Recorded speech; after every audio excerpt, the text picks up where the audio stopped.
And I actually sat down this was last night about 12:30, 1 o'clock in the morning when I was doing my best thinking. I always say burning the midnight oil.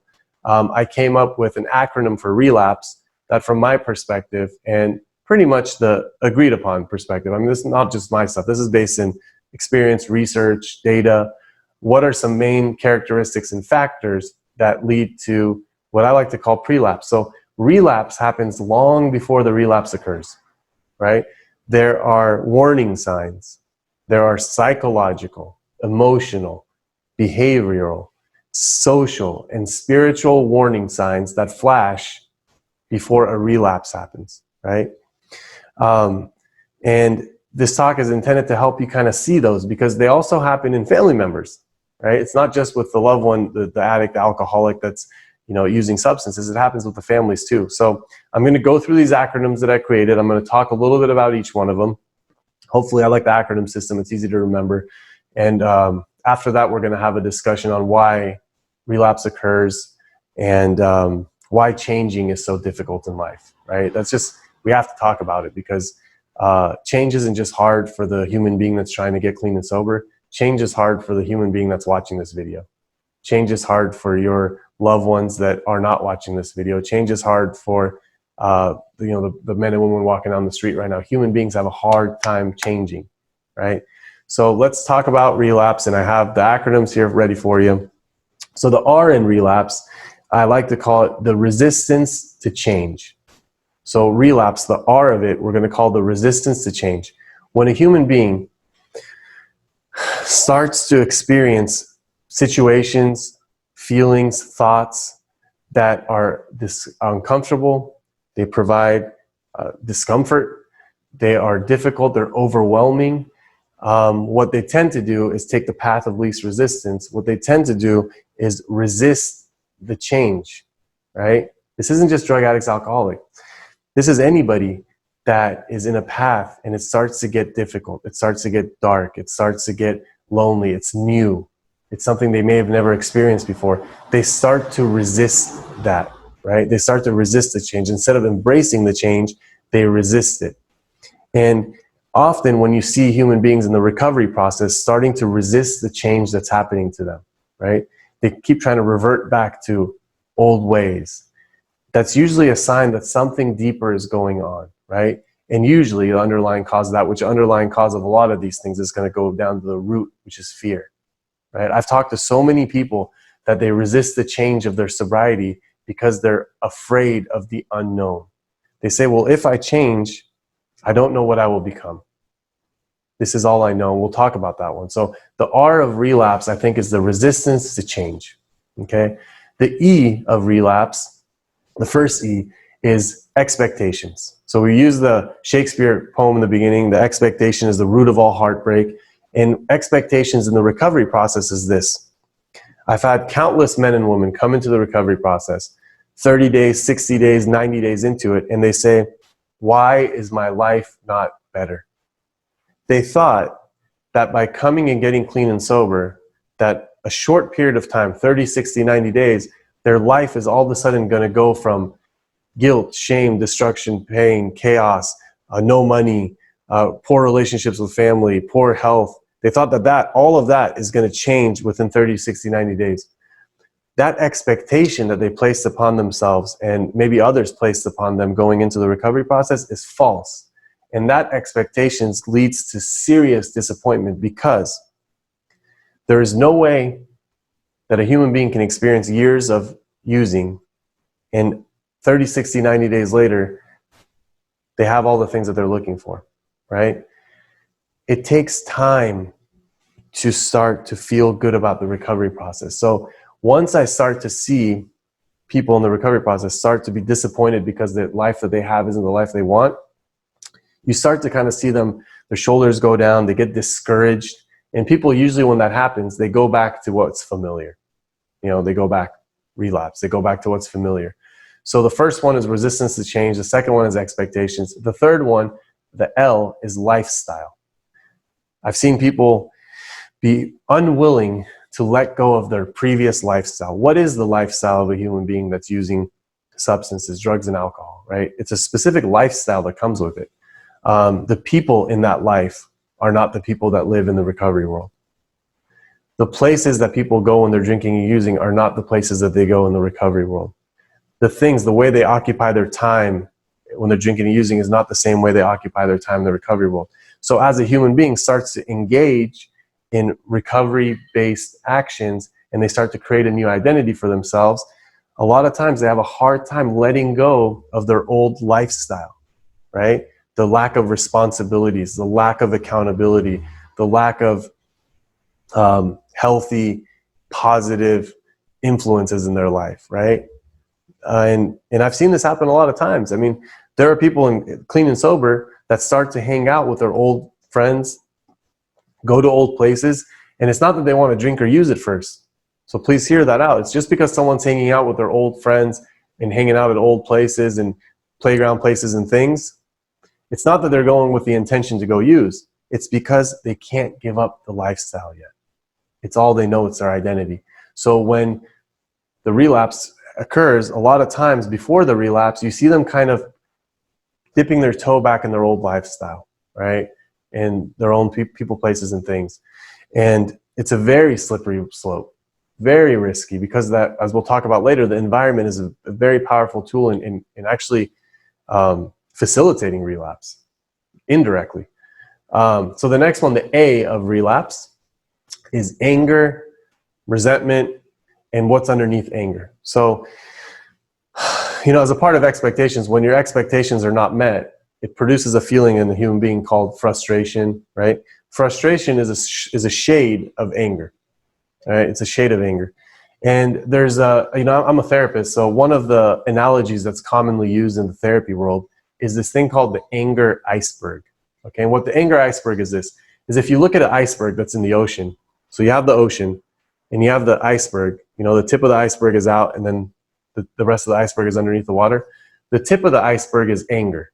So what you see out of the water is the tip of the iceberg, and that's anger. And that's because it's a very loud human emotion. It's expressed in various ways that can be seen, felt, heard. But underneath the water is actually where the mass exists. The mass of the iceberg is actually underneath the water. So even though fear is anger is what's seen, as you start to go lower and lower and lower and lower and lower into the iceberg, there's stuff like agitation, annoyance, frustration, and underneath it all, the very base of the iceberg is just fear, right? It's just fear. Fear, when not expressed appropriately, when not communicated appropriately, fear shows up eventually as anger. You know, people are really, really afraid, they just blow up. And so through the recovery process, when you see your loved ones starting to get angry, starting to act out, starting to dwell and stew on resentments, right?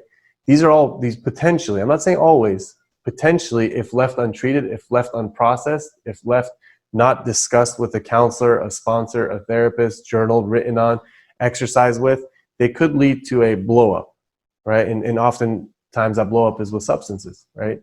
So underneath it all is fear. You know, underneath any angry person is a lot of fear. It's I've learned this with working with people that were in the criminal justice system that are the most angriest of society. And you go a few layers underneath their iceberg and you keep going, and it's sadness and it's fear that got created in them at a very, very young age. Sorry. This is for my mom. She wants me to drink water in the middle of my speeches. She's probably very embarrassed and blushing at this moment when I said that, but it's okay. That's the gift of codependency. And so the A is anger and resentment. Now the P of relapse is poor self-care. So we've talked about self-care about 2 or 3 weeks ago. There's an entire talk I did on self-care. Please go watch it if you haven't seen it. All these talks are available for free on Facebook right now. Facebook Buckeye Recovery Network's page for free. Anyone can log on, anyone can watch them. They're all recorded. But poor self-care. So when self-care starts to dwindle away in the recovery process, it's always a bad sign. In any process in life, right? Even if you're not in recovery, when self-care starts to go away, it's a bad sign. But early recovery, there's actually a lot of self-care, and it's not usually the individual doing it. It might be the people around them. Maybe they're in a program that has exercise, yoga, it has nutrition. Maybe it's just being kind of not forced upon them, but they're being exposed to it, and it hasn't truly internalized into their, their psyche and their behavior. But when the person stops taking care of their physical, appearance, when they stop exercising, when they stop doing things that feed their mind, body, spirit, soul, it's a very, very dangerous place, because a person with no self-care means that they're not mentally, physically, emotionally prepared to deal with the stimuli of life. Because the more you take care of yourself, the more you're able to handle the distractions, the events, the things that happen in life. And as we've learned in 2020, there's, man, we can't even predict it anymore. I mean, in 2020, if you're not taking care of yourself, good luck in 2021. Because I don't know how much more we're going to get drained by the time this year is over. And if I'm getting drained, I better be recharging somewhere, right? I better continue to charge myself if I'm getting drained. And that's another thing, by the way, with all the COVID stuff that's happening, it's the resurgence of it and the initial phase and whatever's going to happen when influenza season kicks in and we have COVID and influenza happening simultaneously. One thing that's not being talked about enough, so I will talk about it because be the change you want to see in the world, is nobody talks about the importance of strengthening the human immune system. We talk about wearing masks and we talk about vaccines being developed and we talk about social distancing, which I'm for all those things, but why are none of the experts teaching us getting in front of cameras, getting in front of televisions, getting in front of social media and teaching our kids, our youth, our adolescents, our adults, our seniors, how to strengthen the immune system, what you can do to strengthen the immune system, what supplements you can take, what natural remedies you can use to strengthen the immune system, to at least have an internal force to battle the external stimuli, and that's unfortunate because once again, we're sitting down waiting for the solution to come from the outside rather than finding out what we can do from the inside to strengthen ourselves. So sorry for the tangent. Go learn a little bit about strengthening the immune system. There's some wonderful ways that have been around for thousands of years that can really, really help. Okay. The next one of the relapse is S.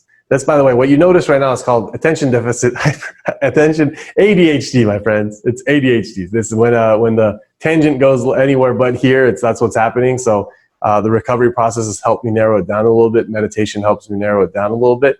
But that's what happens. So thank you for bearing with me. I appreciate your compassion and patience. The S of relapse is stagnation. So what the S of relapse means, stagnation means pretty much standing still. It means not moving forward. Even the most purest water in the world, if it stagnates for too long, it turns into green algae. It turns disgusting, right? Look at those pools, swimming pools. So stagnation is the enemy of recovery. If you're not moving forward, you're going backwards. There's a saying in Alcoholics Anonymous that says, if you're not walking away from a drink, you're walking towards a drink, right? So it's stagnation means kind of just resting on your laurels. It's just being in place. And eventually what happens, a human being starts to regress. So stagnation turns into regression, which is like backward movement. I see this all the time. If a person kind of does good in their first 30, 60, 90 days, they come out the gate hot, and they start to feel really good. And then life happens and they start to resist change and their expectations aren't met and they start to go back in their old lifestyle and they're full of anger and they don't take care of themselves and they just stagnate. Well, how is that not going to lead to a relapse, right? And so the opposite of stagnation is just massive action. I mean, one of the people I really like is Tony Robbins. And if you've ever heard of Tony Robbins talk, he just talks about the importance, the power of just massive action, just taking action on a daily basis to be able to break through these plateaus. Another word for stagnation could be a plateau, to break through these and come out the other side, And the last one, the E of relapse, is emotion regulation. So it's poor emotion regulation. What is emotion regulation? All human beings, addict or not, we have emotions and we can get triggered. Okay, so we get triggered by something that happens. Someone says something to us, someone looks, we don't get what we want, someone cuts us off, someone hurts our feelings. We read something we see something on television that impacts us and we get triggered and our emotions turn on, right? Healthy emotion regulation uses positive, healthy coping skills to be able to self-regulate the emotions, right? So example, if I'm really agitated or pissed off or angry, I can go for a 30-minute walk around, because if you move the body, the mind will follow. After those 30 minutes, I'm thinking clearly in a different way. So that's a positive way of regulating my emotions instead of sitting down and eating a bunch of ice cream or watching TV or yelling at someone or drinking a fifth of vodka. So emotion regulation could also be talking it out with somebody. Could also be journaling. Could also be playing a musical instrument. Could also be playing with pets. Could be taking deep breaths, meditating, right? And when the addict alcoholic is unable to regulate their emotions, what are they going to fall back on? They won't do it the first few times, but if there's a pattern of inability to regulate their emotions, they eventually fall back on the one thing that works. Here's the thing, I mean, flat out, drugs and alcohol regulates human emotions. It makes you feel numb. It makes you feel happy. It makes you feel content. It makes you feel, some people even say it increases their self-esteem at first. How about that? It makes you okay with your circumstance. It quiets your mind. It makes you okay with your environment. So they fall back to that because sometimes it's all they know. So, you know, we see the relapse, right? And it's like, how did this happen? But the pre-lapse is all of this stuff that I just shared. When this is happening in real time, it's like the road is headed to that direction. It's like they can't be experiencing all of these things and all of a sudden relapse doesn't happen. So same thing with families. If you're seeing yourself resisting the change that's happening around you, if you're seeing yourself having these really high expectations of others around you in their recovery process, if you are going back to a certain lifestyle that you had when they were drinking and using, maybe you're not hanging out with like using buddies because you don't have any. You're spending all night out, but maybe you're isolating more. Maybe your lifestyle is you're stopping your social interactions with your friends. Maybe you're working more, a certain lifestyle that you had then and there. If you catch yourself being angry and resentful at your loved one, right? Angry, resentful at life. If there's a lot of fear underneath that, if you have poor self-care, if you're not taking care of your mind, body, spirit, your soul, if you are stagnated in your recovery process, maybe you first came on, you're like, I will support you no matter what. I got you 30, 60, 90 days. You're in your own recovery and now they're doing a little bit better for themselves. And you're like, all right, I'm going to go back to my own life. Because remember, addiction impacted you as much as it impacts them. It's just a different form of impact. I mean, you know better than I do. Those sleepless nights take a toll on a human being. The financial pressure takes a toll on the human being. So you need to recover. And lastly, if your emotion regulation, if you catch yourself just snapping off, if you catch yourself not able to handle your anxiety, you're feeling panic attacks, you're not able to be present in the present moment. These are all signs to watch for yourself, so hopefully this was valuable for you. And Henry Ford has a good quote right here that I like. It says, failure is simply the opportunity to begin again, but this time to do it more intelligently. So I'm a big fail forward kind of guy. It's if a slip happens, if a fall happens, if a relapse happens, get up, right? Make some progress, look back at the road behind. And we're actually, the last slide, I'm going to talk about 7 tips that family members and addicts can use after a relapse. So there's important information still coming ahead of this one. But failure is simply the opportunity to begin again. So anytime we have an opportunity to begin again is a beautiful thing. But this time to be able to do it more intelligently, because now there is a bunch of data and experience that we have to pull from to find out what works and what doesn't work, and then recreate again. I mean, any great recipe in the world came from thousands of times of the recipe not being so freaking great, right? And you just pull what you need from it and continue to move forward as long as there's forward progress. Okay, so